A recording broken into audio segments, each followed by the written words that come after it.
Operating system installations and upgrades. In this lesson, what we're going to cover is look at different ways of installing your operating system on your computer and the upgrades that you need to perform after you install. So let's go ahead and get started. Now, when you're ready to install Windows on your system, there are several considerations and planning that need to take place. Some of these considerations are the type of media, how much space the drive will be used for partitioning, and other items you need to consider. In this lesson, we're going to look at the preparations and the options that you have when installing Windows. We'll also discuss updating the system afterwards. So, boot methods or installing the operating system. There's a lot of methods that you can choose from. USB is a common install method. You'd have to configure the BIOS or the UEFI to accept booting from a bootable USB device. Now, installing your Windows OS from a USB storage device has become very popular method. And actually, there's a lot of systems that support booting from a USB device. Now, there's some preliminary steps you'd have to take before you do this. Some would be, of course, in the BIOS and the UEFI, making that configuration that it sees the bootable device, as well as making your USB device bootable. And there's a lot of softwares out in the market today that can help you with that, creating a bootable USB device so your system can recognize that and boot from it. Optical media is probably the most traditional way of installing your operating system. This would involve, of course, using a CD-ROM or a DVD-ROM, depending on the size of the operating system.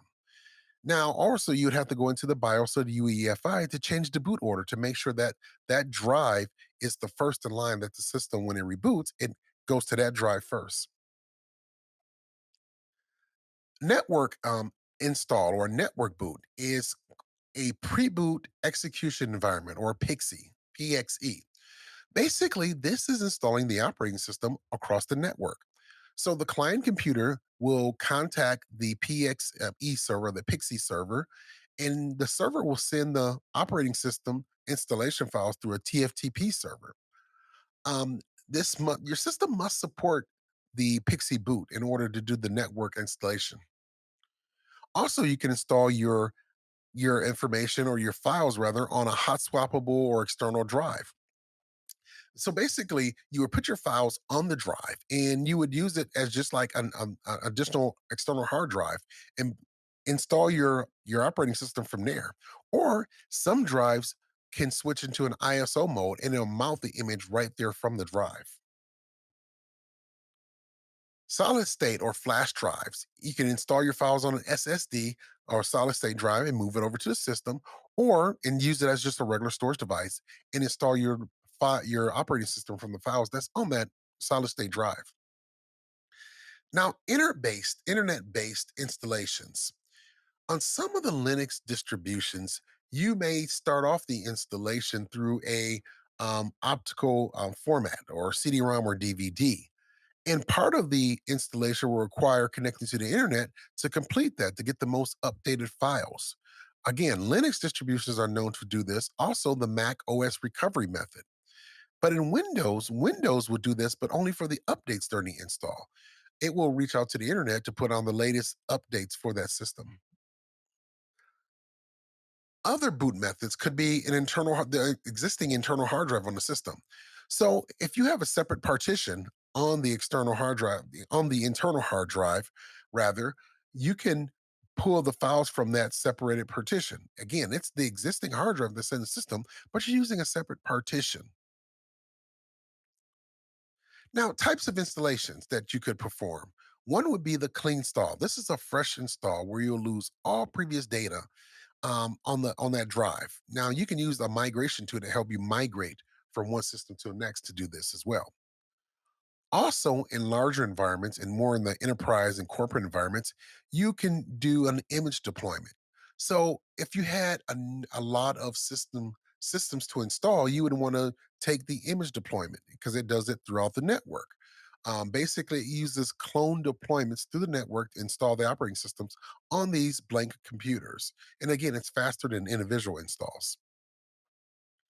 Also, you can install the operating system from a recovery partition. This is another option when you have no external storage or the install files are on the same drive as the hard drive. Some manufacturers will manufacture the hard drive with a recovery partition just for this purpose. If something happens to the main operating system, you can always recover from the recovery partition. However, it will do a clean install. You will lose all your previous data. An in place upgrade. Basically, this upgrades the system. If you want to go from one version of a system to the next version, it does an in place upgrade. Basically, it maintains the existing applications but upgrades the system around it. A repair or installation. This basically repairs and replaces the old operating system files, but leaves the data in the user files. Also, you can do what's called a remote network installation across the internet, install from a local server through the network. One thing also you want to be take in consideration is alternate third party drivers. You want to make sure that these drivers are supported by the operating system. These could be disk controller drivers or other hardware. Again, they must be supported. Now, disk partitioning. Now, let's talk about disk partitioning because disk partitioning is important when you're um, partitioning your system, getting ready for the operating system. So, in preparing for the installation, after the formatting of the hard drive, the disk will need to be placed into logical storage containers called partitions. Now, you may have heard of a drive partition. It's like slicing the drive up into logical sections used by the operating system. This is a useful way of keeping the data separated. Now, in some cases, you would partition a drive for more than one operating system. Say, for instance, if you had a dual boot, a Windows and a Linux on one hard drive, you can do it that way. Sometimes you may not even have to do the partitioning ahead of time. The operating system would do it automatically as you install the operating system. Now, different partition types. The first type we're going to look at is the Global Unique Identifier Partition Tables, or the GPT.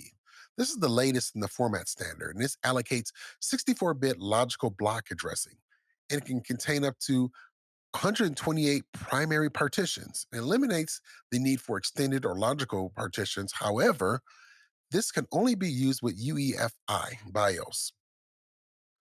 The master boot record. This is the older standard.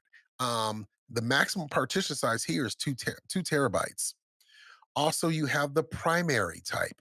This is a bootable partition, and the maximum of 4 primaries marked as active. Then you have what's called an extended partition type.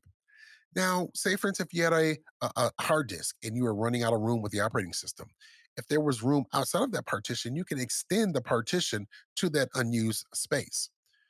Now, this one extended partition is allowed per drive in Windows. Now, formatting. We talked about this a little bit. Now, formatting is what you want to do to your hard drive before you do anything else to get it ready for the install. So, this again cleans all the previous data or existing data that's on your drive. Now, there's two types of formats you can do. You can do a quick format or a full format. The quick format is used during the Windows 10 install. Data is actually it's still there, but it appears not to be there. It just changed to allow you to write over it. Data can be recovered in this option. Or you have what's called the full format. This, if you are using the Windows utility disk part, it writes zeros to the entire disk, and the data is not recoverable in this option. Upgrade considerations. Before you upgrade, make sure that you have your files backed up. You want to back up your files and your user preferences. This takes for an easier restore. It saves times and for your rebuilds. You want to make sure that you have appropriate application and driver support. Ensure that you have the latest drivers that are already in place, and add files to the drive and install. And of course, feature updates. You want to make sure that all of your feature updates are in place to the latest as well. In this lesson, we talked about getting your system ready for an installation, what type of boot methods that you have the availability to use, type of installations, as well as different partitioning types, as well as the drive formatting options. I want to thank you for joining me in this lesson, and I will see you in the next lesson.